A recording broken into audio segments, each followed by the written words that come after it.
സത്രക്കടവിൽ നിന്ന് നിഷ ദിലീപ് കൂടി ചേരുകയാണ്. നിഷ, ഒരു ഭാഗത്ത് ജലമേളയ്ക്കുള്ള ഒരുക്കങ്ങളെല്ലാം തയ്യാറെടുപ്പുകളും എല്ലാം പൂർത്തിയായിക്കൊണ്ടിരിക്കുകയാണ്. സത്രക്കടവിൽ നിന്നുള്ള വിവരങ്ങൾ കൂടി.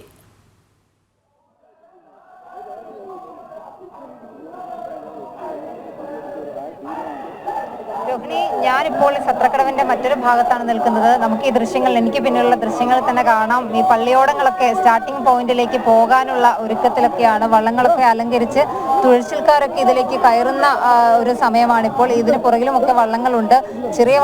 ചില വള്ളങ്ങളൊക്കെ പമ്പയാറ്റിലൂടെ മറ്റ് സ്ഥലത്ത് നിന്നും ഒരുക്കി വള്ളങ്ങൾ അണിയിച്ചൊരുക്കി കൊണ്ടുവരുന്ന കാഴ്ചകളുമുണ്ട്. എന്തായാലും 52 കരക്കാരുടെ പള്ളിയോടങ്ങളാണ് ഇത്തവണത്തെ ആറന്മുള ഉത്രട്ടാതി ജലോത്സവത്തിൽ പങ്കെടുക്കുക.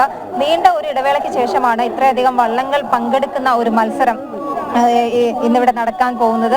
എന്തായാലും ഇവരുടെ വേഷവിധാനങ്ങളൊക്കെ നിന്നൊക്കെ നമുക്ക് വ്യക്തമാണ്. ആചാരാനുഷ്ഠാനങ്ങളും ഐതിഹ്യ പെരുമയും ഒക്കെ നിറഞ്ഞ ഒരു വള്ളംകളിയാണ് ആറന്മുള ഉത്രട്ടാതി വള്ളംകളി.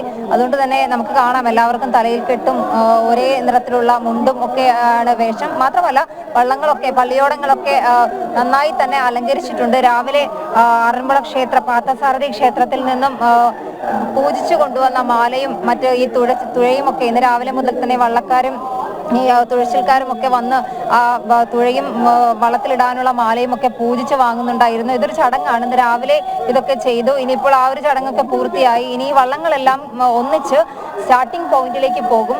2 മണിയോടുകൂടിയാണ് ജലഘോഷയാത്ര ആരംഭിക്കുന്നത്. ജലഘോഷയാത്രയ്ക്ക് ശേഷമായിരിക്കും മത്സര വള്ളംകളി നടക്കുക. ഈ ആറന്മുള ഉത്രട്ടാതി ജലോത്സവത്തെ സംബന്ധിച്ചിടത്തോളം നമ്മൾ ഈ നെഹ്റു ട്രോഫിയിലേതുപോലെ ഒരു വലിയ മത്സരമൊന്നുമില്ല. എന്തായാലും ഒരു ആചാര പെരുമയോടെ നടത്തുന്ന മത്സരമാണ്. അതുകൊണ്ട് തന്നെ ഈ ആറന്മുളക്കാർക്കും പത്തനംതിട്ടക്കാർക്കും ഒക്കെ വളരെ ആവേശകരമായ ഒരു വള്ളംകളിയാണ് ആറന്മുള ഉത്രട്ടാതി ജലമേള എന്ന് പറയുന്നത്.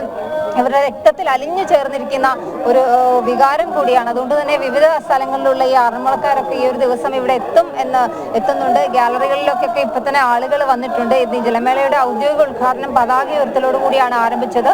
ജില്ലാ കളക്ടറാണ് രാവിലെ പതാക ഉയർത്തിയത്. ഇനി ഇതിന്റെ ഒരു പ്രത്യേകത എന്ന് പറയുന്നത്, ഈ നെഹ്റു ട്രോഫി ജലമേളയ്ക്കൊക്കെ മാസ്റ്ററിൽ എല്ലാ വള്ളങ്ങളും അണിനിരക്കുന്ന മാസ്റ്ററിൽ ഉള്ളതുപോലെ തന്നെയാണ് ഈ ജലഘോഷയാത്രയാണ് ഈ ആറന്മുള ഉത്രട്ടാതി ജലോത്സവത്തിൽ ഏറ്റവും പ്രധാനപ്പെട്ടത്. ജലഘോഷയാത്രയാണ്. ജലഘോഷയാത്ര 2:30 ആരംഭിക്കും. 4 മണിയോടുകൂടിയായിരിക്കും മത്സര വള്ളംകളി ആരംഭിക്കുന്നത്. 4 ട്രാക്കുകളിലായി 52 പള്ളിയോടങ്ങൾ, 52 കരക്കാരുടെ പള്ളിയോടങ്ങൾ എ ബി ബാച്ചുകളിലായി പങ്കെടുക്കും. എ ബാച്ചിൽ 35 പള്ളിയോടങ്ങളും ബി ബാച്ചിൽ 17 പള്ളിയോടങ്ങളും അടക്കം 52 പള്ളിയോടങ്ങളാണ് ഇത്തവണത്തെ ആറന്മുള ഉത്രട്ടാതി ജലോത്സവത്തിൽ പങ്കെടുക്കുന്നത്. എല്ലാ വള്ളങ്ങളും, എല്ലാ പള്ളിയോടങ്ങളും ഈ സ്റ്റാർട്ടിംഗ് പോയിന്റിലേക്ക് ജലഘോഷയാത്രയിൽ പങ്കെടുക്കാൻ പോകാനുള്ള ഒരുക്കത്തിലാണ്. രോഹിണി, ഓളപ്പരപ്പിലെ ആവേശത്തിന്റെ കാഴ്ചകൾ ഇനിയും ബാക്കിയുണ്ട്. വളരെ പെട്ടെന്ന് തന്നെ തിരികെ എത്താം ഇടവേളയ്ക്ക് ശേഷം.